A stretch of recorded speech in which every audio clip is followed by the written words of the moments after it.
लोग इस टाइम इन्ने परेशानी के अंदर ने कि गरीब आदमी तो बेचारा उंज ही पिस गया ना जी तो मिडल क्लास भी जिहड़ा है वो भी हुण बिल्कुल मिडल क्लास भी नहीं बेचारा रहा नहीं तो जिहड़े कोई कारोबार करते सन तुसीं जिहड़े मर्जी बाजार 'च चले जाओ सराफा बाजार मुस्लिम रोड ते चले जाओ बाजवा रोड ते चले जाओ कसाइयां वाली गली चले जाओ रेल बाजार चले जाओ दाल बाजार चले जाओ खरादां वाले बाजार चले जाओ सैटलर टाउन मार्केट चले जाओ तुहानूं खूह दा आलम मिलेगा।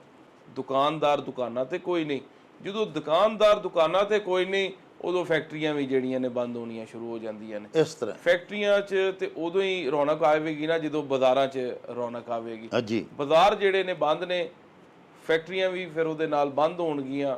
ਬਿਜਲੀ ਤੇ ਗੈਸ ਦੀਆਂ ਕੀਮਤਾਂ ਇਤਨੀਆਂ ਨੇ ਐਕਸਪੋਰਟ ਕੰਪੈਟੀਬਲ ਹੀ ਕੋਈ ਨਹੀਂ ਜਿੰਨੀ ਆਈ ਤੋਂ 5 ਸਾਲ ਪਹਿਲਾਂ ਐਕਸਪੋਰਟ ਸੀ ਅੱਜ ਉਨੀ ਵੀ ਐਕਸਪੋਰਟ ਕੋਈ ਨਹੀਂ ਤੁਹਾਡੇ ਮੁਲਕ ਦੀ। ਕਰਜ਼ੇ ਅੱਜ ਤੋਂ 5 ਸਾਲ ਪਹਿਲਾਂ ਜਦੋਂ ਪੀਟੀਆਈ ਦੌਰ ਸੀ ਖਤਮ ਹੋਇਆ ਉਦੋਂ 44,000 ਅਰਬ ਦੇ ਸਨ ਅੱਜ 84,000 ਅਰਬ ਦੇ ਜਿਹੜੇ ਨੇ ਪੂਰੇ ਮੁਲਕ ਤੇ ਕਰਜ਼ੇ ਹੋ ਗਏ ਨੇ। ਟੈਕਸ ਦੀ ਕਲੈਕਸ਼ਨ ਤੁਸੀਂ ਡਬਲ ਤੋਂ ਵੀ ਜ਼ਿਆਦਾ ਕਰ ਦਿੱਤੀ ਹੈ। ਅੱਜ ਜਿਹੜਾ ਟੈਕਸ ਤੁਸੀਂ ਕਲੈਕਟ ਕਰਨਾ ਅਗਲੇ ਸਾਲ ਵਾਸਤੇ ਫੈਡਰਲ ਗਵਰਨਮੈਂਟ ਨੇ 15,230 ਅਰਬ ਹੈ।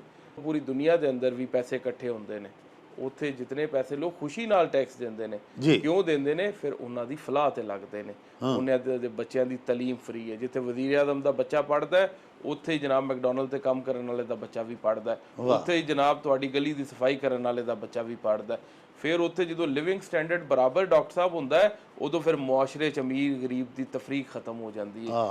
ਉੱਥੇ ਅੱਧੇ ਤੋਂ ਜ਼ਿਆਦਾ ਟੈਕਸ ਦਾ ਪੈਸਾ ਆਵਾਮ ਤੇ ਖਰਚਿਆ ਜਾਂਦਾ ਹੈ ਇਹਨਾਂ ਮੁਲਕਾਂ ਦੇ ਅੰਦਰ ਜਿਹੜੇ ਸਾਡੇ ਰੋਲ ਮਾਡਲ ਨੇ ਨਾਰਵੇ ਯੂਕੇ ਅਮਰੀਕਾ। ਇੱਥੇ 24,000 ਅਰਬ ਇਕੱਠਾ ਕਰਨਾ ਹੈ ਤੇ ਖਰਚਣਾ 2400 ਅਰਬ 10% 90% ਕਿੱਥੇ ਜਾਣਾ ਹੈ ਸਰਕਾਰੀ ਮੁਲਾਜ਼ਮਾਂ ਦੀਆਂ ਤਨਖਾਹਾਂ ਦੇ ਉੱਤੇ। ਤੁਹਾਡਾ 22,000 ਅਰਬ ਜਿਹੜਾ ਉਹ ਤੁਹਾਡੇ ਇਹਨਾਂ ਅਲਾਲਿਆਂ ਤਲੱਲਿਆਂ 'ਚ ਖਰਚ ਹੋਵੇ ਤੇ ਆਵਾਮ ਨੂੰ 2400 ਅਰਬ 2500 ਅਰਬ ਜਿਹੜਾ ਦਿਓ ਡਿਵੈਲਪਮੈਂਟ ਦੀ ਸ਼ਕਲ ਦੇ ਅੰਦਰ। ਕਾਹਦੇ ਵਾਸਤੇ ਆਵਾਮ ਕੋਲੋਂ ਜਿਹੜਾ 24,000 ਅਰਬ ਕਲੈਕਟ ਕੀਤਾ ਜੇ ਕਾਹਦੇ ਵਾਸਤੇ ਆਵਾਮ ਨੂੰ ਛੁਰੀ ਫੇਰ ਦਿਓ ਜੇ ਤੁਸੀਂ ਫੇਰ ਉਹਨੂੰ ਛੋਟੇ ਛੋਟੇ ਕੰਮਾਂ ਵਾਸਤੇ ਫੇਰ ਤੁਸੀਂ ਉਹਦੇ ਕੋਲੋਂ ਪੈਸੇ ਲੈਣੇ ਨੇ। ਤੇ ਸਿਗਰਟ ਤੇ ਟੈਕਸ ਹੈ ਜਿਹੜਾ ਪੱਖਾ ਪਿਆ ਚੱਲਦਾ ਇਹਦੇ ਤੇ ਟੈਕਸ ਹੈ ਜਿਹੜੀ ਲਾਈਟ ਪਈ ਚੱਲਦੀ ਇਹਦੇ ਤੇ ਟੈਕਸ ਹੈ ਜਿਹੜੀ ਤੁਹਾਡੀ ਸ਼ਰਟ ਇਹਦੇ ਤੇ ਟੈਕਸ ਹੈ ਜਿਹੜੇ ਮੋਬਾਈਲ ਨਾਲ ਵੀਡੀਓ ਪੇ ਬਣਾਉਂਦੇ ਹੋ ਇਹਦੇ ਤੇ ਟੈਕਸ ਹੈ ਜਿਹੜਾ ਤੁਸੀਂ ਮਾਈਕ ਲਾਇਆ ਇਹਦੇ ਤੇ ਟੈਕਸ ਹੈ।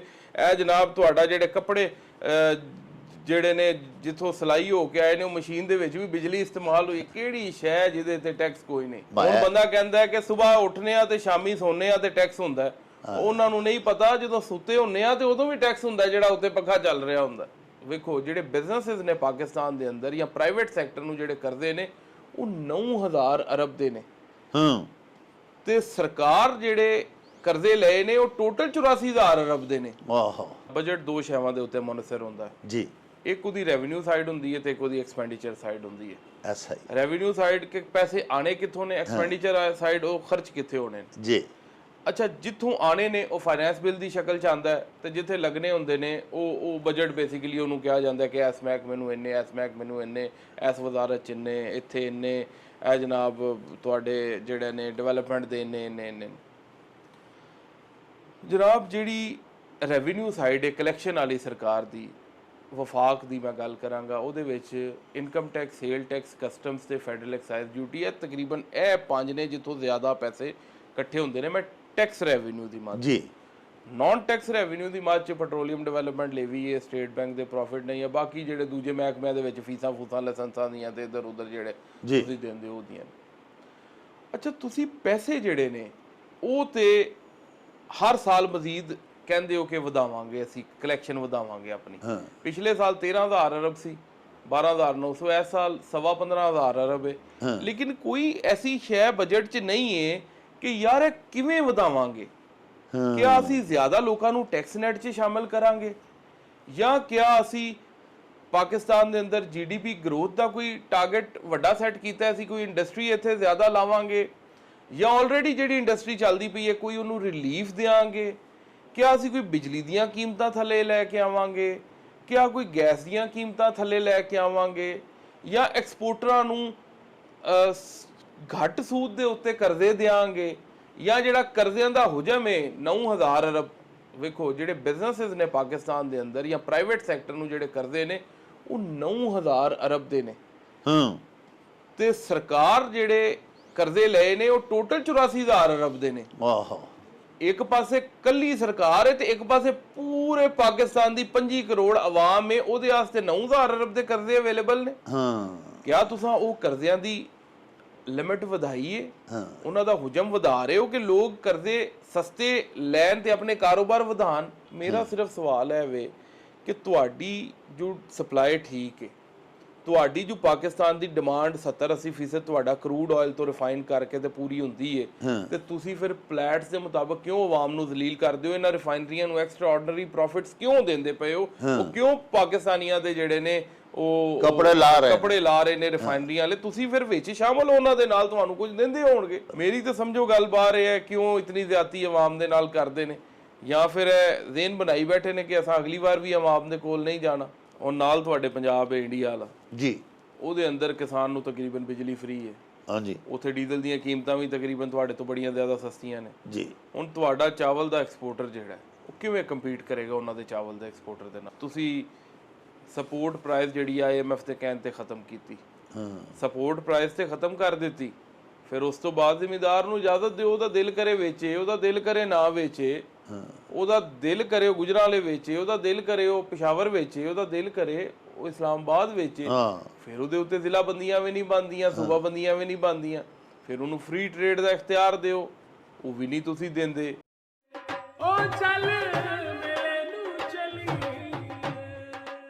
ਸਤਿ ਸ਼੍ਰੀ ਅਕਾਲ ਜੀ, ਅਸਲਾਮ ਵਾਲੇਕਮ। ਮੈਂ ਤੁਹਾਡਾ ਆਪਣਾ ਗੁਰਪ੍ਰੀਤ ਘੁੱਗੀ। ਕਹਿੰਦੇ ਜੀ ਕਿ ਦੁਨੀਆ ਇੱਕ ਮੇਲਾ ਹੈ, ਪਰ ਸੱਚ ਮੰਨਿਓ ਇਸ ਮੇਲੇ ਦੇ ਵਿੱਚ ਰੌਣਕ ਪੰਜਾਬੀਆਂ ਦੀ ਹੈ। ਇਸ ਮੇਲੇ 'ਚ ਪੰਜਾਬੀ ਨੇ ਤੇ ਰੌਣਕ ਮੇਲਾ ਬਣਿਆ ਜੀ। ਸੋ ਚੜ੍ਹਦੇ ਲਹਿੰਦੇ ਪੰਜਾਬ ਵਾਲਿਆਂ ਲਈ ਇੱਕ ਬੜੀ ਵੱਡੀ ਖੁਸ਼ਖਬਰੀ, ਡਾਕਟਰ ਜਾਵੇਦ ਅਕਰਮ ਸਾਹਿਬ ਪਾਕਿਸਤਾਨ ਦੇ ਵਿੱਚ ਪੰਜਾਬੀ ਮਾਂ ਬੋਲੀ ਦੇ ਆਲਮ ਬਰਦਾਰ, ਉਹਨਾਂ ਨੇ ਇੱਕ ਬੜਾ ਵੱਡਾ ਉਪਰਾਲਾ ਕੀਤਾ ਹੈ ਕਿ ਸਾਡੀ ਪੰਜਾਬੀ ਮਾਂ ਬੋਲੀ ਦੀ ਮਿਠਾਸ ਮਾਣਨ ਵਾਲਿਆਂ ਵਾਸਤੇ ਇੱਕ ਸਪੈਸ਼ਲ YouTube ਚੈਨਲ ਉਹਨਾਂ ਨੇ ਬਣਾਇਆ ਜੀ, ਜਿਹਦਾ ਨਾਮ ਹੈ ਮੇਲਾ ਨਿਊਜ਼। ਸੋ ਮੇਲਾ ਨਿਊਜ਼ ਦੇ ਉੱਤੇ ਤੁਸੀਂ ਇੱਧਰਲੇ ਔਰ ਉੱਧਰਲੇ ਪੰਜਾਬ ਦੀਆਂ ਸਾਡੀਆਂ ਪੰਜਾਬੀ ਸੱਭਿਆਚਾਰ ਦੀਆਂ ਗਤੀਵਿਧੀਆਂ ਬਾਰੇ ਜਾਣਦੇ ਰਹੋਗੇ, ਸਾਰੀ ਹਲਚਲ ਬਾਰੇ ਜਾਣੋਗੇ, ਔਰ ਸਪੈਸ਼ਲੀ ਸੂਫੀਆਨਾ ਕਲਾਮ ਇੱਧਰਲੇ ਉੱਧਰਲੇ ਇਹ ਜਿਹੜੇ ਤੁਹਾਨੂੰ ਇਸ ਚੈਨਲ ਦੇ ਉੱਤੇ ਦੇਖਣ ਸੁਣਨ ਨੂੰ ਮਿਲਣਗੇ। ਸੋ ਇਸ ਚੈਨਲ ਨੂੰ ਲਾਈਕ ਕਰੋ, ਸਬਸਕ੍ਰਾਈਬ ਕਰੋ, ਔਰ ਡਾਕਟਰ ਜਾਵੇਦ ਅਕਰਮ ਸਾਹਿਬ ਨੂੰ ਪੂਰਾ ਹੁਲਾਰਾ ਦਿਓ ਕਿ ਪੰਜਾਬੀ ਮਾਂ ਬੋਲੀ ਦੀ ਸੇਵਾ ਕਰਦੇ ਰਹਿਣ। ਆਮੀਨ।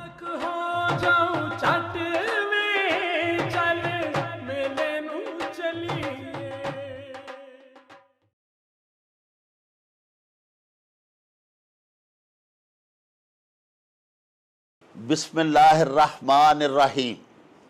शुरू खुदा दे नामों जिस दा जोड़ जवाब न कोई, जिस दी रहमत बख्शिश वाला अंत हिसाब न कोई। दुनिया भर विच वसन वाले पंजाबीओ ते साडे प्यारे वेखन वालिओ, अस्सलामु अलैकुम, सत श्री अकाल, नमस्कार ते ढेर ढेर सलामा। प्यारिओ, साडा अज दा उचेचा प्राहुणा, इन्हां दा नामे नामी ते इसमे गिरामी है मुबीन आरफ जट। अक्सर तुसां वेख्या होना है कि कौमी असैंबली दे विच एक कल्ला ही पंजाब दा सपुत्तर है जिहड़ा गुजरांवाला दे अपने वोटर्स दी तर्जमानी उन्हां दी जुबान दे विच यानी पंजाबी मां बोली दे विच बड़ी बेबाकी दे नाल कर रहा हुंदा है।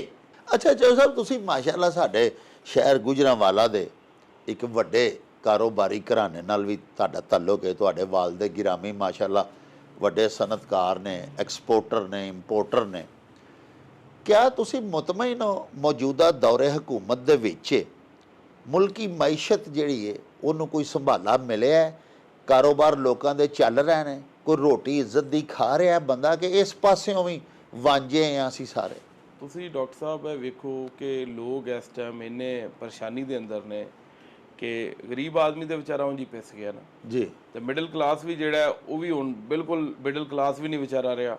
ਨਹੀਂ, ਤੇ ਜਿਹੜੇ ਕੋਈ ਕਾਰੋਬਾਰ ਕਰਦੇ ਸਨ, ਤੁਸੀਂ ਜਿਹੜੇ ਮਰਜ਼ੀ ਬਾਜ਼ਾਰ 'ਚ ਚਲੇ ਜਾਓ, ਸਰਾਫਾ ਬਾਜ਼ਾਰ, ਮੁਸਲਿਮ ਰੋਡ ਤੇ ਚਲੇ ਜਾਓ, ਬਾਜਵਾ ਰੋਡ ਤੇ ਚਲੇ ਜਾਓ, ਕਸਾਈਆਂ ਵਾਲੀ ਗਲੀ ਚਲੇ ਜਾਓ, ਰੇਲ ਬਾਜ਼ਾਰ ਚਲੇ ਜਾਓ, ਦਾਲ ਬਾਜ਼ਾਰ ਚਲੇ ਜਾਓ, ਖਰਾਦਾਂ ਵਾਲੇ ਬਾਜ਼ਾਰ ਚਲੇ ਜਾਓ, ਸੈਟਲਰ ਟਾਊਨ ਮਾਰਕੀਟ ਚਲੇ ਜਾਓ, ਤੁਹਾਨੂੰ ਹੂ ਦਾ ਆਲਮ ਮਿਲੇਗਾ। ਦੁਕਾਨਦਾਰ ਦੁਕਾਨਾਂ ਤੇ ਕੋਈ ਨਹੀਂ। ਜਦੋਂ ਦੁਕਾਨਦਾਰ ਦੁਕਾਨਾਂ ਤੇ ਕੋਈ ਨਹੀਂ, ਉਦੋਂ ਫੈਕਟਰੀਆਂ ਵੀ ਜਿਹੜੀਆਂ ਨੇ ਬੰਦ ਹੋਣੀਆਂ ਸ਼ੁਰੂ ਹੋ ਜਾਂਦੀਆਂ ਨੇ। ਇਸ ਤਰ੍ਹਾਂ ਫੈਕਟਰੀਆਂ 'ਚ ਤੇ ਉਦੋਂ ਹੀ ਰੌਣਕ ਆਵੇਗੀ ਨਾ ਜਦੋਂ ਬਾਜ਼ਾਰਾਂ 'ਚ ਰੌਣਕ ਆਵੇਗੀ। ਜੀ, ਬਾਜ਼ਾਰ ਜਿਹੜੇ ਨੇ ਬੰਦ ਨੇ, ਫੈਕਟਰੀਆਂ ਵੀ ਫਿਰ ਉਹਦੇ ਨਾਲ ਬੰਦ ਹੋਣਗੀਆਂ। ਬਿਜਲੀ ਤੇ ਗੈਸ ਦੀਆਂ ਕੀਮਤਾਂ ਇਤਨੀਆਂ ਨੇ, ਐਕਸਪੋਰਟ ਕੰਪੈਟੀਬਲ ਹੀ ਕੋਈ ਨਹੀਂ। ਜਿੰਨੀ ਅੱਜ ਤੋਂ 5 ਸਾਲ ਪਹਿਲਾਂ ਐਕਸਪੋਰਟ ਸੀ, ਅੱਜ ਉਨੀ ਵੀ ਐਕਸਪੋਰਟ ਕੋਈ ਨਹੀਂ ਤੁਹਾਡੇ ਮੁਲਕ ਦੀ। ਇਹ ਬੜੀ ਇੱਕ ਜਿਹੜੀ ਉਹ ਅਲਾਰਮਿੰਗ ਦੀ ਸਿਚੁਏਸ਼ਨ ਹੈ। ਕਰਜ਼ੇ ਅੱਜ ਤੋਂ 5 ਸਾਲ ਪਹਿਲਾਂ ਜਦੋਂ PTI ਦੌਰ ਸੀ ਖ਼ਤਮ ਹੋਇਆ, ਉਦੋਂ 44,000 ਅਰਬ ਦੇ ਸਨ, ਅੱਜ 84,000 ਅਰਬ ਦੇ ਜਿਹੜੇ ਨੇ ਪੂਰੇ ਮੁਲਕ ਤੇ ਕਰਜ਼ੇ ਹੋ ਗਏ ਨੇ। ਟੈਕਸ ਦੀ ਕਲੈਕਸ਼ਨ ਤੁਸੀਂ ਡਬਲ ਤੋਂ ਵੀ ਜ਼ਿਆਦਾ ਕਰ ਦਿੱਤੀ ਹੈ। ਅੱਜ ਜਿਹੜਾ ਟੈਕਸ ਤੁਸੀਂ ਕਲੈਕਟ ਕਰਨਾ ਅਗਲੇ ਸਾਲ ਵਾਸਤੇ ਫੈਡਰਲ ਗਵਰਨਮੈਂਟ ਨੇ 15,230 ਅਰਬ ਹੈ। ਨॉन ਟੈਕਸ ਜਿਹੜਾ ਰੈਵਨਿਊ ਕਲੈਕਟ ਕਰਨਾ ਉਹ ਵੀ ਤਕਰੀਬਨ 5,000 ਅਰਬ ਦੇ ਕਰੀਬ ਹੈ। 20,000 ਤੁਸੀਂ 21,000 ਕਲੈਕਟ ਕਰਨਾ, ਕੋਈ 3,000 ਸੂਬਿਆਂ ਨੇ ਕਲੈਕਟ ਕਰਨਾ। ਟੋਟਲ ਤੁਸੀਂ 23-24,000 ਜਿਹੜਾ ਅਰਬ ਕਲੈਕਟ ਕਰਨਾ ਹੈ ਆਵਾਮ ਕੋਲੋਂ ਪੈਟਰੋਲੀਅਮ ਡਿਵੈਲਪਮੈਂਟ ਲੇਵੀ ਦੇ ਥਰੂ, ਸਟੇਟ ਬੈਂਕ ਤੇ ਇਹਨਾਂ ਦੀਆਂ ਦੂਜੀਆਂ ਜਿਹੜੀਆਂ ਕੰਪਨੀਆਂ ਨੇ ਉਹਨਾਂ ਦੇ ਪ੍ਰੋਫਿਟਸ ਦੀ ਸ਼ਕਲ ਦੇ ਅੰਦਰ। ਫਿਰ ਉਸ ਤੋਂ ਬਾਅਦ ਜਨਾਬ ਤੁਹਾਡਾ sale tax, federal excise duty, custom duty, income tax, passport ਦੀ ਫੀਸ, ਨਾਦਰਾ ਦੇ ਫੀਸ ਜਾਂ ਹੋਰ ਟੈਲੀਕਾਮ ਦੇ ਜਿਹੜੇ ਤੁਸੀਂ ਲਾਇਸੈਂਸ ਦੇਣੇ ਨੇ, ਕੁੱਲ ਮਿਲਾ ਕੇ ਤੁਸੀਂ ਜਿਹੜੇ ਪੈਸੇ ਸਰਕਾਰ ਨੇ ਇਕੱਠੇ ਕਰਨੇ ਨੇ ਉਹ ਤਕਰੀਬਨ 23 ਜਾਂ 24,000 ਅਰਬ ਸੂਬਿਆਂ ਦਾ ਤੇ ਵਫਾਕ ਦਾ। ਯਕੀਨ ਕਰੋ ਪੂਰੀ ਦੁਨੀਆ ਦੇ ਅੰਦਰ ਵੀ ਪੈਸੇ ਇਕੱਠੇ ਹੁੰਦੇ ਨੇ। ਉੱਥੇ ਜਿਤਨੇ ਪੈਸੇ ਲੋਕ ਖੁਸ਼ੀ ਨਾਲ ਟੈਕਸ ਦਿੰਦੇ ਨੇ, ਕਿਉਂ ਦਿੰਦੇ ਨੇ? ਫਿਰ ਉਹਨਾਂ ਦੀ ਫਲਾਹ ਤੇ ਲੱਗਦੇ ਨੇ। ਉਹਨਾਂ ਦੇ ਬੱਚਿਆਂ ਦੀ ਤਾਲੀਮ ਫਰੀ ਹੈ। ਜਿੱਥੇ ਵਜ਼ੀਰ ਆਜ਼ਮ ਦਾ ਬੱਚਾ ਪੜ੍ਹਦਾ ਹੈ ਉੱਥੇ ਹੀ ਜਨਾਬ ਮੈਕਡੋਨਲਡ ਤੇ ਕੰਮ ਕਰਨ ਵਾਲੇ ਦਾ ਬੱਚਾ ਵੀ ਪੜ੍ਹਦਾ ਹੈ। ਉੱਥੇ ਹੀ ਜਨਾਬ ਤੁਹਾਡੀ ਗਲੀ ਦੀ ਸਫਾਈ ਕਰਨ ਵਾਲੇ ਦਾ ਬੱਚਾ ਵੀ ਪੜ੍ਹਦਾ। ਫਿਰ ਉੱਥੇ ਜਦੋਂ ਲਿਵਿੰਗ ਸਟੈਂਡਰਡ ਬਰਾਬਰ ਡਾਕਟਰ ਸਾਹਿਬ ਹੁੰਦਾ ਹੈ, ਉਦੋਂ ਫਿਰ ਮੁਆਸ਼ਰੇ 'ਚ ਅਮੀਰ ਗਰੀਬ ਦੀ ਤਫਰੀਕ ਖਤਮ ਹੋ ਜਾਂਦੀ ਹੈ। ਉਦੋਂ ਮੁਆਸ਼ਰੇ 'ਚ ਊਚ ਨੀਚ ਖਤਮ ਹੋ ਜਾਂਦੀ ਹੈ। ਉਦੋਂ ਮੁਆਸ਼ਰੇ 'ਚ ਜਿਹੜਾ ਉਹ ਫਰਕ ਹੈ ਉਹ ਖਤਮ ਹੋ ਜਾਂਦਾ ਹੈ। ਫਿਰ ਉਦੋਂ ਵਜ਼ੀਰ ਆਜ਼ਮ ਦਾ ਬੱਚਾ ਜਿਹੜਾ ਉਹ ਕਿਸੇ ਮੈਕਡੋਨਲਡ ਤੇ ਜੌਬ ਕਰਨ ਵਾਲੀ ਦੇ ਨਾਲ ਵੀ ਸ਼ਾਦੀ ਕਰ ਲੈਂਦਾ, ਕਿਉਂਕਿ ਉਹ ਇੱਕ ਹੀ ਸਕੂਲ 'ਚ ਪੜ੍ਹੇ ਹੁੰਦੇ ਨੇ, ਉਹ ਇੱਕ ਤਰ੍ਹਾਂ ਦੇ ਕੱਪੜੇ ਪਾਉਂਦੇ ਨੇ, ਉਹ ਇੱਕ ਤਰ੍ਹਾਂ ਦੇ ਹਸਪਤਾਲਾਂ 'ਚ ਜਾਂਦੇ ਨੇ, ਉਹਦਾ ਇੱਕ ਤਰ੍ਹਾਂ ਦਾ ਹੀ ਜ਼ਿਹਨੀ ਜਿਹੜੀ ਨਸ਼ੋ ਨਮਾ ਹੁੰਦੀ ਹੈ। ਲੇਕਿਨ ਜਦੋਂ ਤੁਸੀਂ ਇੰਨੇ ਫਰਕ ਪਾ ਦਿਓਗੇ, ਤੁਸੀਂ ਟੈਕਸ 24,000 ਅਰਬ ਦਾ ਲਵੋਗੇ ਤੇ ਆਵਾਮ ਤੇ ਤੁਹਾਨੂੰ ਪਤਾ ਅਸੀਂ ਕਿਤਨੇ ਖਰਚਨੇ ਆ। ਉੱਥੇ ਅੱਧੇ ਤੋਂ ਜ਼ਿਆਦਾ ਟੈਕਸ ਦਾ ਪੈਸਾ ਆਵਾਮ ਤੇ ਖਰਚਿਆ ਜਾਂਦਾ ਹੈ। ਇਹਨਾਂ ਮੁਲਕਾਂ ਦੇ ਅੰਦਰ ਜਿਹੜੇ ਸਾਡੇ ਰੋਲ ਮਾਡਲ ਨੇ, ਨਾਰਵੇ, UK, ਅਮਰੀਕਾ, ਇੱਥੇ 24,000 ਅਰਬ ਇਕੱਠਾ ਕਰਨਾ ਹੈ ਤੇ ਖਰਚਣਾ 2400 ਅਰਬ।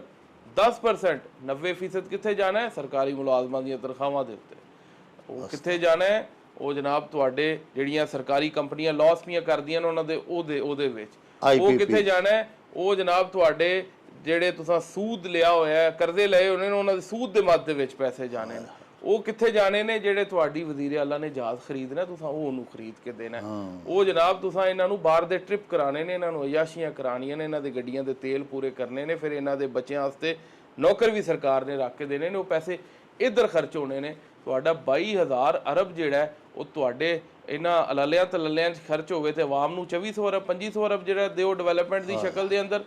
ਫਿਰ ਇਤਨੇ ਜ਼ਿਆਦਤੀ ਨਹੀਂ ਤੇ ਹੋਰ ਕੀ ਹੈ? ਫਿਰ ਉਸ ਤੋਂ ਬਾਅਦ ਜਦੋਂ ਸੁਥਰਾ ਪੰਜਾਬ ਤੁਸੀਂ ਸ਼ੁਰੂ ਕਰਦੇ ਹੋ ਜੀ, ਬੜਾ ਸਾ ਪ੍ਰੋਜੈਕਟ ਸ਼ੁਰੂ ਕੀਤਾ, ਉਹ ਵੀ ਤੁਸੀਂ ਫਿਰ ਵੱਖਰੇ ਲੋਕਾਂ ਕੋਲੋਂ ਪੈਸੇ ਲੈਣੇ ਨੇ ਇਹਨਾਂ ਟੈਕਸ ਲੈਣ ਤੋਂ ਬਾਅਦ ਵੀ। ਫਿਰ ਉਸ ਤੋਂ ਬਾਅਦ ਵਾਸਾ ਦੇ ਬਿੱਲ ਵੀ ਤੁਸੀਂ ਵੱਖਰੇ ਭੇਜਣੇ ਨੇ। ਕੀ ਨਿਜ਼ਾਮ ਹੈ? ਉਹ ਫਿਰ ਟੈਕਸ ਕਾਦੇ ਕੋਲੋਂ ਕਾਦੇ ਵਾਸਤੇ ਆਵਾਮ ਕੋਲੋਂ ਜਿਹੜਾ 24,000 ਅਰਬ ਕਲੈਕਟ ਕੀਤਾ ਜੇ, ਕਾਦੇ ਵਾਸਤੇ ਆਵਾਮ ਨੂੰ ਛੁਰੀ ਫੇਰ ਦਿਓ ਜੇ ਤੁਸੀਂ ਫਿਰ ਉਹਨੂੰ ਛੋਟੇ ਕੰਮਾਂ ਵਾਸਤੇ ਫਿਰ ਤੁਸੀਂ ਉਹਦੇ ਕੋਲੋਂ ਪੈਸੇ ਲੈਣੇ ਨੇ।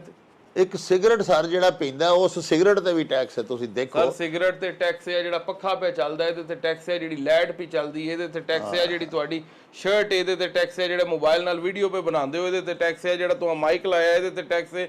ਇਹ ਜਨਾਬ ਤੁਹਾਡਾ ਜਿਹੜੇ ਕੱਪੜੇ ਜਿਹੜੇ ਨੇ ਜਿੱਥੋਂ ਸਿਲਾਈ ਹੋ ਕੇ ਆਏ ਨੇ ਉਹ ਮਸ਼ੀਨ ਦੇ ਵਿੱਚ ਵੀ ਬਿਜਲੀ ਇਸਤੇਮਾਲ ਹੋਈ, ਕਿਹੜੀ ਸ਼ੈ ਜਿਹਦੇ ਤੇ ਟੈਕਸ ਕੋਈ ਨਹੀਂ।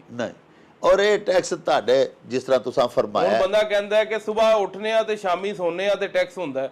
ਉਹਨਾਂ ਨੂੰ ਨਹੀਂ ਪਤਾ ਜਦੋਂ ਸੁੱਤੇ ਹੁੰਨੇ ਆ ਤੇ ਉਦੋਂ ਵੀ ਟੈਕਸ ਹੁੰਦਾ ਜਿਹੜਾ ਉੱਤੇ ਪੱਖਾ ਚੱਲ ਰਿਹਾ ਹੁੰਦਾ। ਵਾਹ ਵਾਹ, ਉਹ ਵੀ ਸਾਡੇ ਕੋਲੋਂ ਟੈਕਸ ਗਵਰਨਮੈਂਟ ਵਸੂਲ ਕਰ ਰਹੀ ਹੈ। ਔਰ ਉਸ ਆਵਾਮ ਕੋਲੋਂ ਜਿਨ੍ਹਾਂ ਦਾ ਨਾ ਕੋਈ ਕੰਮ ਰਿਹਾ ਨਾ ਕਾਰੋਬਾਰ ਰਿਹਾ, ਉਹਨਾਂ ਕੋਲੋਂ ਇਹਨਾਂ ਨੇ 23,000 ਅਰਬ ਡਾਲਰ ਇਕੱਠਾ ਕਰਨਾ ਹੈ। 24,000 ਅਰਬ ਰੁਪਇਆ। ਔਰ ਉਹ ਵੇਖੋ ਜੀ ਕਿ ਉਹਨਾਂ ਦਾ ਆਪਣਾ ਕੋਈ ਕੰਮ ਕਾਰੋਬਾਰ ਨਹੀਂ। ਜਿਨ੍ਹਾਂ ਗਰੀਬਾਂ ਕੋਲੋਂ ਪਹਿਲੇ ਤੇ ਸਰ ਉਹਨਾਂ ਨੂੰ ਆਸੂਦਗੀ ਦੇਣ, ਫਿਰ ਉਹ ਆਵਾਮ ਕੰਮ ਕਾਰੋਬਾਰ ਕਰੇ, ਕੁਛ ਆਪਣੇ ਲਈ ਕਮਾਏ ਤੇ ਵਿੱਚੋਂ ਟੈਕਸ ਗਵਰਨਮੈਂਟ ਵੀ ਲਵੇ। ਹਾਂਜੀ, ਲੇਕਿਨ ਵੇਖੋ ਨਾ ਆਵਾਮ ਰਾਜ਼ੀ ਹੋ ਕੇ ਟੈਕਸ ਦੇਵੇਗੀ ਜਦੋਂ ਤੁਸੀਂ ਆਵਾਮ ਤੇ ਖਰਚ ਵੀ ਕਰੋਗੇ। ਜਿੱਦਨੇ ਤੁਸੀਂ ਆਵਾਮ ਕੋਲੋਂ ਇਕੱਠੇ ਕਰਦੇ ਹੋ ਯਾਰ, ਹੋਰ ਕੁਝ ਨਹੀਂ ਤੇ ਅੱਧੇ ਤੇ ਉਹਨਾਂ ਤੇ ਲਾ ਦਿਓ ਨਾ। 12,000 ਅਰਬ ਤੇ ਆਵਾਮ ਤੇ ਲਾ ਦਿਓ ਨਾ, ਜੀ ਜੀ, ਇਹ 2,2500 ਵਾਲਾ ਤੇ ਨਾ ਜ਼ਿਆਦਤੀ ਕਰੋ ਨਾ ਉਹਦੇ ਨਾਲ। ਬੜੀ ਜ਼ਿਆਦਾ। ਤੁਸੀਂ 12,000 ਅਰਬ ਰੁਪਇਆ ਆਵਾਮ ਤੇ ਲਾਓ, ਮੈਂ ਕਹਿੰਦਾ ਆਵਾਮ ਤੁਹਾਨੂੰ ਨਜ਼ਰ ਆਏਗੀ, ਰਾਜ਼ੀ ਹੁੰਦੀ ਹੈ ਆਵਾਮ, ਤੁਹਾਨੂੰ ਮਜ਼ੀਦ ਜ਼ਿਆਦਾ ਟੈਕਸ ਦੇਵੇਗੀ ਅਗਲੇ ਸਾਲ। ਹਾਂ ਅੱਛਾ ਚੌਧਰੀ ਸਾਹਿਬ, ਬਜਟ ਜਿਹੜਾ ਹੈ ਉਹ ਮਜਮੂਈ ਤੌਰ ਤੇ ਤੁਸੀਂ ਕੀ ਸਮਝਦੇ ਹੋ ਕਿ ਜਿਹੜਾ ਬਜਟ ਸਾਡੇ ਹੁਕਮਰਾਨਾਂ ਨੇ ਸਾਨੂੰ ਦਿੱਤਾ ਹੈ, ਉਹ ਹਕੂਮਤ ਦੇ ਵੱਲੋਂ ਤੇ ਇਹ ਹੀ ਦਾਅਵਾ ਹੈ ਜੀ ਕਿ ਉਹ ਮੁਸਤਹਕਮ ਕਰ ਦੇਗਾ ਸਾਡੀ ਮਈਸ਼ਤ ਨੂੰ। ਤੁਸੀਂ ਇਕਨੋਮਿਕਸ ਦੇ ਸਟੂਡੈਂਟ ਵੀ ਰਹੇ ਹੋ, ਪੜ੍ਹਿਆ ਵੀ ਹੈ ਤੁਸੀਂ, ਕਿਆ ਤੁਸੀਂ ਇਹ ਸਮਝਦੇ ਹੋ ਕਿ ਮੁਲਕ ਜਿਹੜਾ ਸਾਡਾ ਇਹ ਬਜਟ ਦਿੱਤਾ ਜਿਹੜਾ ਸਾਨੂੰ ਗੌਰਮੈਂਟ ਨੇ, ਇਹਦੇ ਸਿੱਟੇ ਦੇ ਵਿੱਚ ਅਸੀਂ ਸਾਡੀ ਮਈਸ਼ਤ ਮੁਸਤਹਕਮ ਹੋਏਗੀ, ਬਰਾਮਦਾਤ ਵਧਣਗੀਆਂ, ਸਾਡਾ ਕੋਈ ਕੰਮ ਕਾਰੋਬਾਰ ਬਿਹਤਰ ਹੋਏਗਾ? ਤੁਹਾਡੇ 5 ਮਿੰਟ ਲਾਂਗੇ ਦੇ ਉੱਤੇ ਮੈਨੂੰ, ਮੈਂ ਫਿਰ ਆਵਾਮ ਨੂੰ ਨਾ, ਸਾਦਾ ਆਵਾਮ ਹੈ ਜੀ, ਉਹਨੂੰ ਹਰ ਵਾਰੀ ਹੁੰਦਾ ਕਿ ਬਜਟ ਆਣਾ ਤੇ ਅਗਲੀ ਵਾਰੀ ਪਤਾ ਨਹੀਂ ਕੀ ਰਿਲੀਫ ਲੱਭਣੇ ਨੇ, ਕੀ ਨਹੀਂ ਲੱਭਣੇ। ਮੈਂ ਤੁਹਾਨੂੰ ਛੋਟੇ ਜਿਹੇ ਟਾਈਮ ਦੇ ਅੰਦਰ ਸਮਝਾ ਦੇਣਾ। ਬਜਟ ਦੋ ਸ਼ੈਵਾਂ ਦੇ ਉੱਤੇ ਮੁਨਸਰ ਹੁੰਦਾ ਹੈ ਜੀ, ਇੱਕ ਉਹਦੀ ਰੈਵਨਿਊ ਸਾਈਡ ਹੁੰਦੀ ਹੈ ਤੇ ਇੱਕ ਉਹਦੀ ਐਕਸਪੈਂਡੀਚਰ ਸਾਈਡ ਹੁੰਦੀ ਹੈ। ਐਸਾ ਹੀ ਰੈਵਨਿਊ ਸਾਈਡ ਕਿ ਪੈਸੇ ਆਣੇ ਕਿੱਥੋਂ ਨੇ, ਐਕਸਪੈਂਡੀਚਰ ਸਾਈਡ ਉਹ ਖਰਚ ਕਿੱਥੇ ਹੋਣੇ ਨੇ। ਜੀ, ਅੱਛਾ, ਜਿੱਥੋਂ ਆਣੇ ਨੇ ਉਹ ਫਾਈਨੈਂਸ ਬਿੱਲ ਦੀ ਸ਼ਕਲ 'ਚ ਆਉਂਦਾ ਹੈ ਤੇ ਜਿੱਥੇ ਲੱਗਣੇ ਹੁੰਦੇ ਨੇ ਉਹ ਬਜਟ ਬੇਸਿਕਲੀ ਉਹਨੂੰ ਕਿਹਾ ਜਾਂਦਾ ਕਿ ਇਸ ਮਹਿਕਮੇ ਨੂੰ ਇੰਨੇ, ਇਸ ਮਹਿਕਮੇ ਨੂੰ ਇੰਨੇ, ਇਸ ਵਜ਼ਾਰਤ 'ਚ ਇੰਨੇ, ਇੱਥੇ ਇੰਨੇ, ਇਹ ਜਨਾਬ ਤੁਹਾਡੇ ਜਿਹੜੇ ਨੇ ਡਿਵੈਲਪਮੈਂਟ ਦੇ ਇੰਨੇ। ਜਨਾਬ ਜਿਹੜੀ ਰੈਵਨਿਊ ਸਾਈਡ ਹੈ ਕਲੈਕਸ਼ਨ ਵਾਲੀ ਸਰਕਾਰ ਦੀ, ਵਫਾਕ ਦੀ ਮੈਂ ਗੱਲ ਕਰਾਂਗਾ, ਉਹਦੇ ਵਿੱਚ income tax, sale tax, customs ਤੇ ਫੈਡਰਲ ਐਕਸਾਈਜ਼ ਡਿਊਟੀ ਹੈ। ਤਕਰੀਬਨ ਇਹ 5 ਨੇ ਜਿੱਥੋਂ ਜ਼ਿਆਦਾ ਪੈਸੇ ਇਕੱਠੇ ਹੁੰਦੇ ਨੇ। ਮੈਂ ਟੈਕਸ ਰੈਵਨਿਊ ਦੀ ਮੱਦ ਜੀ, ਨਾਨ ਟੈਕਸ ਰੈਵਨਿਊ ਦੀ ਮੱਦ 'ਚ ਪੈਟਰੋਲੀਅਮ ਡਿਵੈਲਪਮੈਂਟ ਲੇਵੀ ਹੈ, ਸਟੇਟ ਬੈਂਕ ਦੇ ਪ੍ਰੋਫਿਟ ਨਹੀਂ ਹੈ, ਬਾਕੀ ਜਿਹੜੇ ਦੂਜੇ ਮਹਿਕਮਿਆਂ ਦੇ ਵਿੱਚ ਫੀਸਾਂ ਲਾਇਸੈਂਸਾਂ ਦੀਆਂ ਤੇ ਇੱਧਰ ਉੱਧਰ ਜਿਹੜੇ ਤੁਸੀਂ ਦਿੰਦੇ ਹੋ ਉਹਦੀਆਂ। ਅੱਛਾ, ਤੁਸੀਂ ਪੈਸੇ ਜਿਹੜੇ ਨੇ ਉਹ ਤੇ ਹਰ ਸਾਲ ਮਜ਼ੀਦ ਕਹਿੰਦੇ ਹੋ ਕਿ ਵਧਾਵਾਂਗੇ, ਅਸੀਂ ਕਲੈਕਸ਼ਨ ਵਧਾਵਾਂਗੇ ਆਪਣੀ। ਪਿਛਲੇ ਸਾਲ 13,000 ਅਰਬ ਸੀ, 12,900, ਇਸ ਸਾਲ 15,500 ਅਰਬ ਹੈ। ਲੇਕਿਨ ਕੋਈ ਐਸੀ ਸ਼ੈ ਬਜਟ 'ਚ ਨਹੀਂ ਹੈ ਕਿ ਯਾਰ ਇਹ ਕਿਵੇਂ ਵਧਾਵਾਂਗੇ। ਕਿਆ ਅਸੀਂ ਜ਼ਿਆਦਾ ਲੋਕਾਂ ਨੂੰ ਟੈਕਸ ਨੈਟ 'ਚ ਸ਼ਾਮਲ ਕਰਾਂਗੇ, ਜਾਂ ਕਿਆ ਅਸੀਂ ਪਾਕਿਸਤਾਨ ਦੇ ਅੰਦਰ GDP ਗਰੋਥ ਦਾ ਕੋਈ ਟਾਰਗੇਟ ਵੱਡਾ ਸੈੱਟ ਕੀਤਾ, ਅਸੀਂ ਕੋਈ ਇੰਡਸਟਰੀ ਇੱਥੇ ਜ਼ਿਆਦਾ ਲਾਵਾਂਗੇ, ਜਾਂ ਆਲਰੇਡੀ ਜਿਹੜੀ ਇੰਡਸਟਰੀ ਚੱਲਦੀ ਪਈ ਹੈ ਕੋਈ ਉਹਨੂੰ ਰਿਲੀਫ ਦੇਵਾਂਗੇ। ਕਿਆ ਅਸੀਂ ਕੋਈ ਬਿਜਲੀ ਦੀਆਂ ਕੀਮਤਾਂ ਥੱਲੇ ਲੈ ਕੇ ਆਵਾਂਗੇ, ਕਿਆ ਕੋਈ ਗੈਸ ਦੀਆਂ ਕੀਮਤਾਂ ਥੱਲੇ ਲੈ ਕੇ ਆਵਾਂਗੇ, ਜਾਂ ਐਕਸਪੋਰਟਰਾਂ ਨੂੰ ਘੱਟ ਸੂਦ ਦੇ ਉੱਤੇ ਕਰਜ਼ੇ ਦੇਵਾਂਗੇ, ਜਾਂ ਜਿਹੜਾ ਕਰਜ਼ਿਆਂ ਦਾ ਹੁਜਮ ਹੈ 9,000 ਅਰਬ।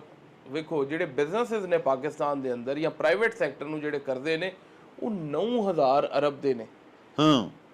ਤੇ ਸਰਕਾਰ ਜਿਹੜੇ ਕਰਜ਼ੇ ਲਏ ਨੇ ਉਹ ਟੋਟਲ 84,000 ਅਰਬ ਦੇ ਨੇ। ਆਹੋ, ਇੱਕ ਪਾਸੇ ਕੱਲੀ ਸਰਕਾਰ ਹੈ ਤੇ ਇੱਕ ਪਾਸੇ ਪੂਰੇ ਪਾਕਿਸਤਾਨ ਦੀ 25 ਕਰੋੜ ਆਵਾਮ ਹੈ, ਉਹਦੇ ਵਾਸਤੇ 9,000 ਅਰਬ ਦੇ ਕਰਜ਼ੇ ਅਵੇਲੇਬਲ ਨੇ।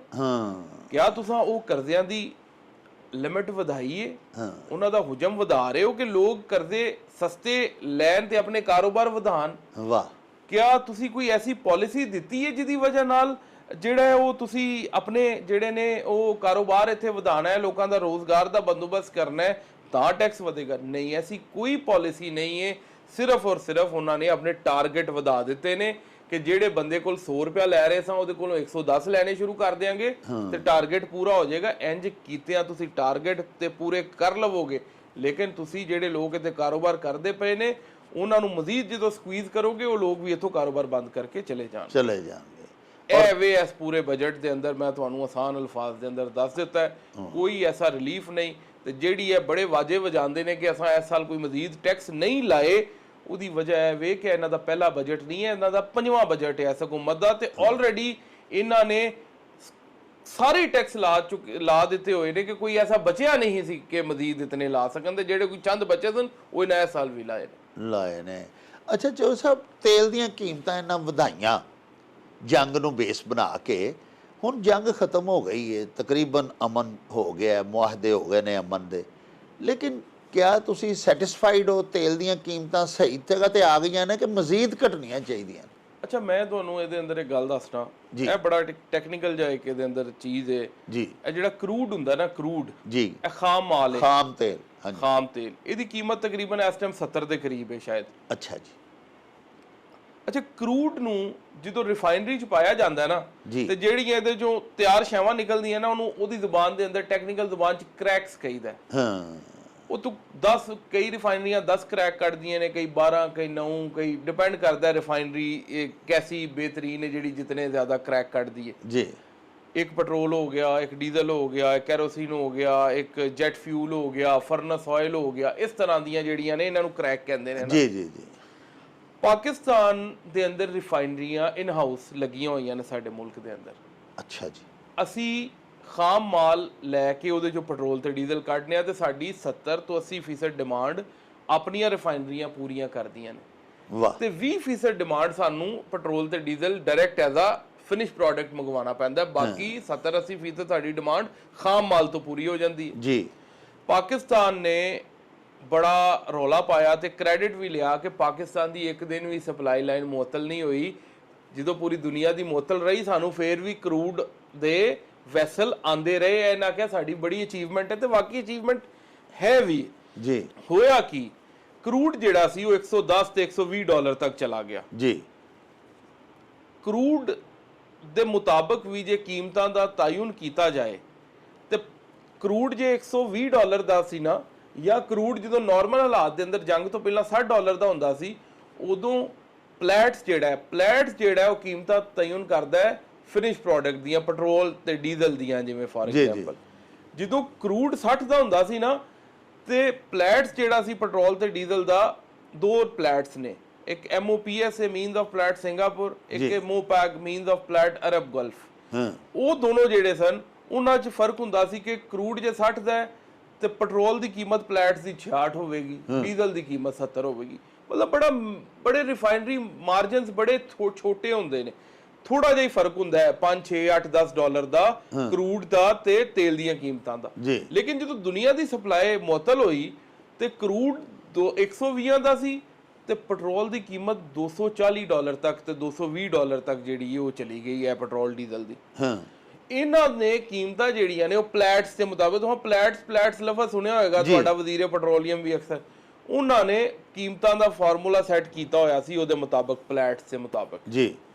ਅੱਜ ਵੀ ਪਲੈਟਸ ਦੇ ਮੁਤਾਬਕ ਹੀ ਕੀਮਤਾਂ ਜਿਹੜੀਆਂ ਨੇ 90 ਡਾਲਰ ਦਾ ਅੱਜ ਵੀ ਪਲੈਟਸ ਹੈ। ਮੇਰਾ ਸਿਰਫ ਸਵਾਲ ਹੈ ਵੇ ਕਿ ਤੁਹਾਡੀ ਜੋ ਸਪਲਾਈ ਠੀਕ ਹੈ, ਤੁਹਾਡੀ ਜੋ ਪਾਕਿਸਤਾਨ ਦੀ ਡਿਮਾਂਡ 70-80% ਤੁਹਾਡਾ ਕਰੂਡ ਆਇਲ ਤੋਂ ਰਿਫਾਈਨ ਕਰਕੇ ਤੇ ਪੂਰੀ ਹੁੰਦੀ ਹੈ, ਤੇ ਤੁਸੀਂ ਫਿਰ ਪਲੈਟਸ ਦੇ ਮੁਤਾਬਕ ਕਿਉਂ ਆਵਾਮ ਨੂੰ ਜ਼ਲੀਲ ਕਰਦੇ ਹੋ? ਇਹਨਾਂ ਰਿਫਾਈਨਰੀਆਂ ਨੂੰ ਐਕਸਟਰਾ ਆਰਡੀਨਰੀ ਪ੍ਰੋਫਿਟਸ ਕਿਉਂ ਦਿੰਦੇ ਪਏ ਹੋ? ਉਹ ਕਿਉਂ ਪਾਕਿਸਤਾਨੀਆਂ ਦੇ ਜਿਹੜੇ ਨੇ ਉਹ ਕੱਪੜੇ ਲਾ ਰਹੇ ਨੇ ਰਿਫਾਈਨਰੀਆਂ ਵਾਲੇ? ਤੁਸੀਂ ਫਿਰ ਵਿੱਚ ਸ਼ਾਮਲ ਹੋ ਉਹਨਾਂ ਦੇ ਨਾਲ, ਤੁਹਾਨੂੰ ਕੁਝ ਦਿੰਦੇ ਹੋਣਗੇ ਜੀ ਇਸ ਤਰ੍ਹਾਂ ਹੀ।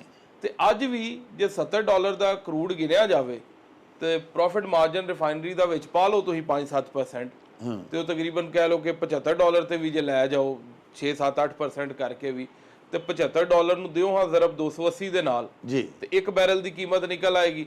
ਉਹਨੂੰ ਤਕਸੀਮ ਕਰ ਦਿਓ 159 ਦੇ ਨਾਲ, ਇੱਕ ਬੈਰਲ 'ਚ 159 ਲੀਟਰ ਹੁੰਦੇ ਨੇ ਤਕਰੀਬਨ, ਕੋਈ ਪੁਆਇੰਟ ਉੱਤੇ ਥੱਲੇ, ਉਹ ਤਕਰੀਬਨ ਤੁਹਾਡੀ ਜਿਹੜੀ ਹੈ ਕੋਈ 100 ਕਿੰਨੇ ਰੁਪਏ ਲੀਟਰ ਨਿਕਲ ਆਏਗੀ। ਤੇ ਉਹਦੇ ਉੱਤੇ ਤੁਸੀਂ ਪੈਟਰੋਲੀਅਮ ਡਿਵੈਲਪਮੈਂਟ ਲੇਵੀ ਐਡ ਕਰ ਲਓ, ਜਿਹੜੀ ਇਹਨਾਂ ਨੇ ਇਤਨੀ ਜ਼ਿਆਦਾ ਲਾਈ ਹੈ, ਇਤਨੀ ਬਣਦੀ ਨਹੀਂ ਹੈ ਪੂਰੀ ਦੁਨੀਆ ਦੇ ਅੰਦਰ, ਇਤਨੀ ਨਹੀਂ ਹੈ ਜਿੰਨੀਆਂ 100 ਰੁਪਏ ਲੈਂਦੇ ਨੇ ਜੀ। ਤੇ ਚਲੋ ਜੇ 100 ਰੁਪਇਆ ਵੀ ਪਾ ਦਿਓ ਤੇ 200 ਜਿਹੜੀ ਹੈ ਉਹ 20 ਰੁਪਏ ਬਣਦੀ ਹੈ। ਫਿਰ ਉਸ ਤੋਂ ਬਾਅਦ ਉੱਤੇ ਤੁਸੀਂ ਇਹਨਾਂ ਨੇ ਪ੍ਰੋਫਿਟ ਪਾਏ ਨੇ ਜੀ, ਇਹਨਾਂ ਰਿਫਾਈਨਰੀ ਦਾ ਪ੍ਰੋਫਿਟ ਹੈ, ਇਹਨਾਂ ਜਨਾਬ ਇਹਦਾ ਪ੍ਰੋਫਿਟ ਹੈ, ਇਹਨਾਂ ਡੀਲਰ ਦਾ ਪ੍ਰੋਫਿਟ ਹੈ, ਤਕਰੀਬਨ ਉਹ 30-40 ਰੁਪਏ ਜਿਹੜੇ ਨੇ ਉਹ ਪਰ ਲੀਟਰ ਦੇ ਪ੍ਰੋਫਿਟਸ ਦੇ ਨੇ ਡਿਫਰੈਂਟ ਉਹ ਵੀ ਪਾ ਦਿਓ ਤੇ 250 ਰੁਪਏ ਦੇ ਕਰੀਬ ਜਿਹੜੀ ਉਹ ਗੱਲ ਜਾਏਗੀ। ਤੇ ਲੇਕਿਨ ਫਿਰ ਵੀ ਅੱਜ ਤੇਲ ਦੀਆਂ ਕੀਮਤਾਂ ਤਕਰੀਬਨ 300 ਰੁਪਏ ਲੀਟਰ ਦੇ ਕਰੀਬ ਨੇ, ਰਾਤ ਨੂੰ ਵੀ ਇਹਨਾਂ 1.5 ਰੁਪਏ ਹੀ ਘਟਾਈਆਂ ਨੇ। ਸਰ ਮੇਰੀ ਤਾਂ ਸਮਝੋ ਗੱਲ ਬਾਹਰ ਇਹ ਹੈ ਕਿਉਂ ਇਤਨੀ ਜ਼ਿਆਦਤੀ ਆਵਾਮ ਦੇ ਨਾਲ ਕਰਦੇ ਨੇ, ਜਾਂ ਫਿਰ ਜ਼ੇਨ ਬਣਾਈ ਬੈਠੇ ਨੇ ਕਿ ਅਸਾਂ ਅਗਲੀ ਵਾਰ ਵੀ ਆਵਾਮ ਦੇ ਕੋਲ ਨਹੀਂ ਜਾਣਾ। ਅੱਛਾ ਚੋ ਸਾਹਿਬ, ਤੁਸੀਂ ਮਾਸ਼ਾਅੱਲਾ ਇੱਕ ਜੱਟ ਬਰਾਦਰੀ ਦੇ ਨਾਲ ਤੁਹਾਡਾ ਤਾਲੁਕ ਹੈ, ਕਾਸ਼ਤਕਾਰ ਘਰਾਣੇ ਦੇ ਤੁਸੀਂ ਫਰਦ ਹੋ। ਇਹ ਦੱਸੋ ਕਿ ਜ਼ਰੀ ਹਵਾਲੇ ਦੇ ਨਾਲ ਕੌਮੀ ਅਸੈਂਬਲੀ 'ਚ ਤੁਸੀਂ ਬੈਠਦੇ ਹੋ, ਕਿਸਾਨ ਜਿਹੜੇ ਨੇ, ਕਾਸ਼ਤਕਾਰੀ ਜਿਹੜੀ ਹੈ, ਜ਼ਰੀ ਮੁਲਕ ਹੈ ਸਾਡਾ, ਸਾਡੀ ਸਾਰੀ ਮਈਸ਼ਤ ਬੇਸ ਹੀ ਜ਼ਰਾਤ ਦੇ ਉੱਤੇ ਕਰਦੀ ਹੈ, ਤੇ ਤੁਸੀਂ ਲਾਜ਼ਮੀ ਉੱਥੇ ਕਵਾਨੀਨ ਬਣਾਉਂਦੇ ਹੋਵੋਗੇ, ਕਾਨੂੰਨ ਸਾਜ਼ੀ ਜ਼ਰਾਤ ਦੇ ਹਵਾਲੇ ਨਾਲ ਵੀ ਹੁੰਦੀ ਹੋਏਗੀ। ਸਾਡਾ ਕਿਸਾਨ ਹਰ ਵੇਲੇ ਰੋਂਦਾ ਹੀ ਹੈ ਹੁਕਮਰਾਨਾਂ ਦੀ ਜਾਨ ਨੂੰ। ਮਹਿੰਗਾਈ ਇੱਥੇ ਮਹਿੰਗਾ ਦੇਖੋ ਜੀ, ਉਹਨਾਂ ਨੂੰ ਡੀਜ਼ਲ ਪੈਟਰੋਲ ਐਨਰਜੀ ਫਿਊਲ ਮਿਲ ਰਿਹਾ, ਬਿਜਲੀ ਮਹਿੰਗੀ ਹੈ।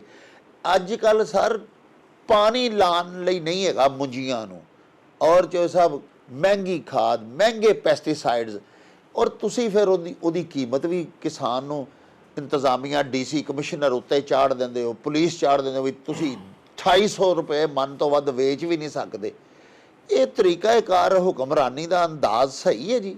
ਵੇਖੋ ਡਾਕਟਰ ਸਾਹਿਬ, ਇਹਦੇ ਅੰਦਰ ਨਾ ਇਹ ਵੀ ਇੱਕ ਅਲੱਗਾ ਹੀ ਟੌਪਿਕ ਹੈ, ਇਹਦੇ ਉੱਤੇ ਵੀ ਗੁਫ਼ਤਗੂ ਕਰਨੀ ਜੇ ਤੇ ਮੇਰੇ ਨਾਲ ਭਾਵੇਂ ਘੰਟਾ ਇਹਦੇ ਉੱਤੇ ਵੀ ਗੱਲ ਕਰ ਲਵੋ ਸਰ। ਔਰ ਨਾਲ ਤੁਹਾਡੇ ਪੰਜਾਬ ਹੈ ਇੰਡੀਆ ਵਾਲਾ ਜੀ, ਉਹਦੇ ਅੰਦਰ ਕਿਸਾਨ ਨੂੰ ਤਕਰੀਬਨ ਬਿਜਲੀ ਫ੍ਰੀ ਹੈ। ਹਾਂਜੀ ਉੱਥੇ ਡੀਜ਼ਲ ਦੀਆਂ ਕੀਮਤਾਂ ਵੀ ਤਕਰੀਬਨ ਤੁਹਾਡੇ ਤੋਂ ਬੜੀਆਂ ਜ਼ਿਆਦਾ ਸਸਤੀਆਂ ਨੇ। ਜੀ। ਹੁਣ ਤੁਹਾਡਾ ਚਾਵਲ ਦਾ ਐਕਸਪੋਰਟਰ ਜਿਹੜਾ ਉਹ ਕਿਵੇਂ ਕੰਪੀਟ ਕਰੇਗਾ ਉਹਨਾਂ ਦੇ ਚਾਵਲ ਦੇ ਐਕਸਪੋਰਟਰ ਦੇ ਨਾਲ? ਹਾਂ, ਤੁਸੀਂ ਕਿਵੇਂ ਕੰਪੀਟ ਕਰ ਸਕਦੇ ਹੋ? ਫਿਰ ਉਸ ਤੋਂ ਬਾਅਦ ਉੱਥੇ ਬਿਜਲੀ ਦੀਆਂ ਕੀਮਤਾਂ ਜਿਹੜੀਆਂ ਨੇ ਰਾਈਸ ਮਿਲਾਂ ਵਾਸਤੇ ਵੀ ਘੱਟ ਹੋਣੀਆਂ, ਜਿਹੜੀਆਂ ਉਹਨੂੰ ਪ੍ਰੋਸੈਸ ਕਰਦੀਆਂ ਨੇ ਚਾਵਲਾਂ ਨੂੰ। ਮਤਲਬ ਕਿ ਤੁਸੀਂ ਕਿਉਂ ਜ਼ਿਮੀਦਾਰ ਦੇ ਨਾਲ ਇੰਜ ਕਰਦੇ ਹੋ? ਫਿਰ ਉਸ ਤੋਂ ਬਾਅਦ ਤੁਸੀਂ ਸਪੋਰਟ ਪ੍ਰਾਈਸ ਜਿਹੜੀ ਆ IMF ਦੇ ਕਹਿਣ ਤੇ ਖਤਮ ਕੀਤੀ। ਸਪੋਰਟ ਪ੍ਰਾਈਸ ਤੇ ਖਤਮ ਕਰ ਦਿੱਤੀ। ਫਿਰ ਉਸ ਤੋਂ ਬਾਅਦ ਜ਼ਿਮੀਦਾਰ ਨੂੰ ਇਜਾਜ਼ਤ ਦਿਓ, ਉਹਦਾ ਦਿਲ ਕਰੇ ਵੇਚੇ, ਉਹਦਾ ਦਿਲ ਕਰੇ ਨਾ ਵੇਚੇ, ਉਹਦਾ ਦਿਲ ਕਰੇ ਉਹ ਗੁਜਰਾਂਵਾਲੇ ਵੇਚੇ, ਉਹਦਾ ਦਿਲ ਕਰੇ ਉਹ ਪਿਸ਼ਾਵਰ ਵੇਚੇ, ਉਹਦਾ ਦਿਲ ਕਰੇ ਉਹ ਇਸਲਾਮਾਬਾਦ ਵੇਚੇ। ਫਿਰ ਉਹਦੇ ਉੱਤੇ ਜ਼ਿਲ੍ਹਾ ਬੰਦੀਆਂ ਵੀ ਨਹੀਂ ਬਣਦੀਆਂ, ਸੂਬਾ ਬੰਦੀਆਂ ਵੀ ਨਹੀਂ ਬਣਦੀਆਂ। ਫਿਰ ਉਹਨੂੰ ਫ੍ਰੀ ਟ੍ਰੇਡ ਦਾ ਇਖਤਿਆਰ ਦਿਓ, ਉਹ ਵੀ ਨਹੀਂ ਤੁਸੀਂ ਦਿੰਦੇ। ਇਹ ਮੈਂ ਗੱਲ ਕੀਤੀ ਫੂਡ ਸਿਕਿਉਰਿਟੀ ਦੇ ਮਿਨਿਸਟਰ ਦੇ ਨਾਲ, ਉਹਨੇ ਆਖਿਆ ਜੀ ਇਹ ਫੂਡ ਸਿਕਿਉਰਿਟੀ ਦਾ ਜਿਹੜਾ ਨਾ ਉਹ ਇਸ਼ੂ ਬਣ ਜਾਏਗਾ ਤੇ ਇਹ ਗੰਦਮ ਜਿਹੜੀ ਅਵੇਲੇਬਲ। ਮੈਂ ਕਿਹਾ ਫਿਰ ਉਹਨਾਂ ਕੋਲੋਂ ਉਹਨਾਂ ਨੂੰ ਰੇਟ ਦਿਓ ਪੂਰਾ ਜਿਹੜਾ ਸਪੋਰਟ ਪ੍ਰਾਈਸ ਦੇ ਮੁਤਾਬਕ। ਉਹਨਾਂ ਆਖਿਆ ਜੀ ਉਹ IMF ਨਹੀਂ ਮੰਨਦਾ। ਮੈਂ ਕਿਹਾ ਫਿਰ ਤੇ ਉਹ ਹਿਸਾਬ ਹੋਇਆ ਨਾ ਕਿ ਉਹਨਾਂ ਨੂੰ ਬੰਨ ਕੇ ਜਿਹੜਾ ਤੁਸੀਂ ਜ਼ਿਮੀਦਾਰਾਂ ਨੂੰ ਮਾਰਨਾ। ਫਿਰ ਉਸ ਤੋਂ ਬਾਅਦ ਇੱਥੇ ਅਜੀਬੋ ਗਰੀਬ ਦੀ ਸੂਰਤ ਹਾਲ ਹੈ ਸਾਡੇ ਮੁਲਕ ਦੇ ਅੰਦਰ। ਬਾਕੀ ਪੂਰੀ ਦੁਨੀਆ ਦੇ ਅੰਦਰ ਇੰਜ ਹੁੰਦਾ ਹੈ ਕਿ ਜਦੋਂ ਫਸਲ ਜ਼ਿਮੀਦਾਰ ਦੀ ਤਿਆਰ ਹੁੰਦੀ ਹੈ ਨਾ, ਕੋਈ ਵੀ ਜਿਹੜਾ ਬੈਂਕ ਹੈ ਉਹਨੂੰ ਬੜਾ ਸਸਤੇ ਜੇ ਸੂਦ ਦੇ ਉੱਤੇ ਉਹਨੂੰ ਪਲੇਜ ਕਰ ਲੈਂਦਾ ਤੇ ਉਹਨੂੰ ਪੈਸੇ ਦੇ ਦਿੰਦਾ ਉਹਦੇ ਸਟੋਰੇਜ ਦੇ ਦੌਰਾਨ। ਇੱਥੇ ਤੁਹਾਡੇ ਕੋਲ ਜਿਹੜਾ ਉਹ ਇਹ ਵਾਲੀ ਫੈਸਿਲਿਟੀ ਵੀ ਛੋਟੇ ਜ਼ਿਮੀਦਾਰਾਂ ਕੋਲ ਅਵੇਲੇਬਲ ਕੋਈ ਨਹੀਂ। ਉਹਨੂੰ ਮਜਬੂਰੀ ਹੈ, ਉਹਨੇ ਵੇਚਣੀ ਹੈ ਜਿੱਦਣ ਤਿਆਰ ਹੋਏ। ਤੇ ਪੂਰੇ ਪਾਕਿਸਤਾਨ ਦੀ ਗੰਦਮ ਕਹਿ ਲਓ ਕਿ 1 ਮਹੀਨੇ ਦੇ ਅੰਦਰ ਤਿਆਰ ਹੋ ਜਾਂਦੀ ਹੈ ਸਾਰੀ। ਤੇ ਉਹ ਜਨਾਬ ਫਿਰ ਜਿਹੜੇ ਸਰਮਾਇਆਦਾਰ ਨੇ ਉਹਨਾਂ ਦੇ ਗੋਦਾਮ ਭਰਨੇ ਹੁੰਦੇ ਨੇ। ਉਹ ਜਦੋਂ ਕੋਈ ਜ਼ਿਮੀਦਾਰ ਆਪਣਾ ਗੋਦਾਮ ਵੀ ਜਦੋਂ ਭਰ ਲਵੇ ਤੇ ਉਦੋਂ ਪਹਿਲਾਂ ਤੁਸੀਂ ਉਹਦੀ ਖਰੀਦਦਾਰੀ ਨਹੀਂ ਕੀਤੀ, ਬਾਅਦ 'ਚ ਤੁਸੀਂ ਉਹਦੇ ਛਾਪੇ ਮਾਰਨੇ ਸ਼ੁਰੂ ਕਰ ਦਿੰਦੇ ਹੋ। ਇਸ ਤਰ੍ਹਾਂ ਮਤਲਬ ਕਿ ਕੋਈ ਅਜੀਬੋ ਗਰੀਬ ਜੀ ਇਹਨਾਂ ਦੀ ਮੰਤਕਾਂ ਨੇ, ਮੇਰੀ ਤੇ ਸਮਝੋ ਬਾਹਰ ਨੇ। ਗੰਦਮ ਦਾ ਜ਼ਿਮੀਦਾਰ ਹੈ ਤੇ ਉਹ ਪਰੇਸ਼ਾਨ ਹੈ, ਆਲੂ ਦਾ ਜ਼ਿਮੀਦਾਰ ਹੈ ਤੇ ਉਹ ਪਰੇਸ਼ਾਨ ਹੈ, ਕਿੰਨੂ ਦਾ ਮਾਲਟੇ ਦਾ ਜ਼ਿਮੀਦਾਰ ਹੈ ਤੇ ਉਹ ਪਰੇਸ਼ਾਨ ਹੈ। ਮੈਨੂੰ ਪਾਕਿਸਤਾਨ 'ਚ ਕੋਈ ਇੱਕ ਬੰਦਾ ਵਿਖਾ ਦਿਓ ਜਿਹੜਾ ਖੁਸ਼ਹਾਲ ਹੋਵੇ ਸਿਵਾਏ ਉਹਨਾਂ ਲੋਕਾਂ ਦੇ ਜਿਹੜਾ ਹਕੂਮਤ ਦੇ ਨਾਲ ਠੇਕੇਦਾਰੀ ਪਿਆ ਕਰਦਾ ਤੇ ਇਹਨਾਂ ਕੋਲੋਂ ਕੰਟਰੈਕਟ ਲੈਂਦਾ ਤੇ ਉਹ ਵੀ ਪੈਸੇ ਕਮਾਉਂਦਾ ਤੇ ਇਹਨਾਂ ਦੇ ਵਜ਼ੀਰਾਂ ਨੂੰ ਵੀ ਪੈਸੇ ਦਿੰਦਾ। ਇਸ ਤੋਂ ਇਲਾਵਾ ਪੂਰਾ ਪਾਕਿਸਤਾਨ ਜਿਹੜਾ ਉਹ ਬੇਹਾਲ ਹੈ। ਜੇ ਸਭ ਤੁਹਾਡੀ ਸਾਰੀ ਗੁਫ਼ਤਗੂ ਜਿਹੜੀ ਹੈ ਨਾ ਬੜੀ ਹਕਾਇਕ ਤੇ ਮਬਨੀ ਹੈ। ਤੁਸੀਂ ਸਾਰੀਆਂ ਜਿਹੜੀਆਂ ਜ਼ਮੀਨੀ ਹਕੀਕਤਾਂ ਨੇ ਉਹ ਸਾਡੇ ਪਿਆਰੇ ਵੇਖਣ ਵਾਲਿਆਂ ਦੇ ਸਾਹਮਣੇ ਰੱਖੀਆਂ। ਕਿਆ ਇਹ ਜਿਹੜੇ ਨਾਮਸਾਇਦ ਹਾਲਾਤ ਨੇ ਔਰ ਯਾਸੀਅਤ ਤਾਰੀ ਹੋਈ ਹੈ ਜਿਹੜੀ ਸਾਰੇ ਮੁਲਕ ਦੇ ਉੱਤੇ, ਬਿਲਖਸੂਸ ਗਰੀਬਾਂ ਤੇ ਜਿਹੜੇ ਖਤੇ ਗੁਰਬਤ ਤੋਂ ਵੀ ਥੱਲੇ ਜ਼ਿੰਦਾ ਨੇ, ਕਿਆ ਕੋਈ ਉਮੀਦ ਤੁਸੀਂ ਦੇਖ ਰਹੇ ਹੋ ਕਿ ਕਿਸੇ ਵੇਲੇ ਬਿਹਤਰੀ ਖੁਸ਼ਹਾਲੀ ਮਾੜੇ ਦੇ ਘਰ ਵੀ ਆਵੇਗੀ? ਜਿੱਦਣ ਤੁਹਾਡੇ ਹੁਕਮਰਾਨ ਜਿਹੜੇ ਨੇ ਜੀ ਉਹ ਆਪਣੀ ਜ਼ਾਤੀ ਤਰੱਕੀਆਂ ਤੋਂ ਨਿਕਲ ਜਾਣਗੇ, ਜਿੱਦਣ ਉਹਨਾਂ ਦੀ ਖਾਹਿਸ਼ ਜਿਹੜੀ ਏ ਉਹਨਾਂ ਦਾ ਆਵਾਮ ਹੋਵੇਗੀ, ਜਿੱਦਣ ਉਹਨਾਂ ਦੀ ਖਾਹਿਸ਼ ਉਹਨਾਂ ਦਾ ਹਲਕਾ ਹੋਵੇਗਾ, ਜਿੱਦਣ ਉਹਨਾਂ ਦੀ ਖਾਹਿਸ਼ ਉਹਨਾਂ ਦਾ ਪਿੰਡ ਹੋਵੇਗਾ, ਉਹਨਾਂ ਦਾ ਸ਼ਹਿਰ ਹੋਵੇਗਾ, ਉਹਨਾਂ ਦਾ ਜ਼ਿਲ੍ਹਾ ਹੋਵੇਗਾ, ਉਦੋਂ ਸਾਰੀਆਂ ਮੁਸੀਬਤਾਂ ਖਤਮ ਹੋ ਜਾਣਗੀਆਂ। ਲੇਕਿਨ ਫਿਲਹਾਲ ਤੇ ਇਹ ਸਾਰੇ ਲੋਕਾਂ ਦੀ ਖਾਹਿਸ਼, ਉਹਨਾਂ ਦਾ ਆਪਣਾ ਪੇਟ, ਉਹਨਾਂ ਦੇ ਆਪਣੇ ਬੱਚੇ, ਉਹਨਾਂ ਦੇ ਆਪਣੇ ਰਿਸ਼ਤੇਦਾਰ ਜਿਹੜੇ ਨੇ ਉਹ ਚਾਹੁੰਦੇ ਨੇ ਕਿ ਉਹ ਤਰੱਕੀ ਕਰਨ, ਉਹ ਖੁਸ਼ਹਾਲ ਹੋਣ। ਬਾਕੀ ਆਵਾਮ ਉਹਨਾਂ ਵਾਸਤੇ ਕੀੜਾ ਮਕੌੜਾ ਹੈ, ਉਹਦਾ ਉਹਨਾਂ ਨੂੰ ਕੋਈ ਜਿਹੜਾ ਨਾ ਉਹ ਜਿਹੜਾ ਫਿਕਰ ਕੋਈ ਨਹੀਂ। ਤੇ ਅੱਲਾਹ ਤਾਲਾ ਹੀ ਹਦਾਇਤ ਦੇਵੇ ਤੇ ਇਨਸ਼ਾਅੱਲਾ ਇੱਕ ਦਿਨ ਲਾਜ਼ਮੀ ਆਵੇਗਾ ਕਿ ਆਵਾਮ ਜਿਹੜੀ ਹੈ ਇਹੋ ਜਿਹੇ ਲੋਕਾਂ ਨੂੰ ਪਹਿਲਾਂ ਵੀ ਮੁਸਤਰਦ ਕਰਦੀ ਆਈ ਹੈ ਤੇ ਐਸਾ ਮੁਸਤਰਦ ਕਰੇਗੀ ਕਿ ਲੋਕ ਦੁਬਾਰਾ ਜਿਹੜੇ ਨੇ ਨਜ਼ਰ ਨਹੀਂ ਆਣਗੇ। ਆਵਾਮ ਜਿਹੜੀ ਹੈ ਉਹਦੇ ਵਿੱਚੋਂ ਹੀ ਹੁਕਮਰਾਨ ਹੋਣਗੇ, ਆਵਾਮ ਆਪ ਆਪਣੀ ਹੁਕਮਰਾਨ ਹੋਵੇਗੀ। ਲਓ ਜੀ ਪਿਆਰੇ ਵੇਖਣ ਵਾਲਿਓ, ਤੁਸੀਂ ਸਾਡੇ ਅੱਜ ਦੇ ਉਚੇਚੇ ਪ੍ਰਾਹੁਣੇ ਫਰਜ਼ੰਦੇ ਗੁਜਰਾਂਵਾਲਾ ਫਖਰੇ ਪੰਜਾਬ ਮੈਂਬਰ ਕੌਮੀ ਅਸੈਂਬਲੀ ਮੁਬੀਨ ਆਰਫ ਜੱਟ ਹੋਰਾਂ ਦੀਆਂ ਗੱਲਾਂ ਬਾਤਾਂ ਸੁਣੀਆਂ। ਸਾਹਿਬੋ, ਇਹਨਾਂ ਦੀ ਗੁਫ਼ਤਗੂ ਦੇ ਸ਼ੀਸ਼ੇ ਦੇ ਵਿੱਚੋਂ ਤੁਹਾਨੂੰ ਬਹੁਤ ਕੁਝ ਦਿਸਿਆ। ਸਾਡੇ ਹੁਕਮਰਾਨਾਂ ਦੇ ਚਿਹਰੇ, ਉਹਨਾਂ ਦੇ ਕਰੈਕਟਰਸ, ਉਹ ਸਾਡੇ ਲਈ ਕੀ ਕਰ ਰਹੇ ਨੇ, ਮੁਲਕੋ ਕੌਮ ਦੇ ਵਾਸਤੇ ਉਹਨਾਂ ਦੀ ਕੀ ਪਲੈਨਿੰਗ ਹੈ, ਤੁਸੀਂ ਸਭ ਕੁਝ ਵੇਖਿਆ। ਕਮੈਂਟਸ ਜ਼ਰੂਰ ਕਰਿਆ ਜੇ ਸਾਡੀ ਅੱਜ ਦੀ ਗੱਲਬਾਤ ਦੇ ਉੱਤੇ। ਵਕਤ ਬਹੁਤ ਜ਼ਿਆਦਾ ਹੋ ਚੁੱਕਿਆ ਹੈ, ਇਸ ਵਾਸਤੇ ਲਵਾਂਗੇ ਤੁਹਾਡੇ ਤੋਂ ਇਜਾਜ਼ਤ। ਲੈ ਆਓ ਯਾਰ ਹਵਾਲੇ ਰੱਬ ਦੇ ਤੇ ਮੇਲੇ 4 ਦਿਨਾਂ ਦੇ। ਉਸ ਦਿਨ ਈਦ ਮੁਬਾਰਕ ਹੋਸੀ, ਜਿਸ ਦਿਨ ਫੇਰ ਮਿਲਾਂਗੇ। ਰੱਬ ਰਾਖਾ ਤੇ ਅੱਲਾ ਬੇਲੀ। ਓ ਚੱਲ ਮੇਲੇ ਨੂੰ ਚੱਲੀਏ।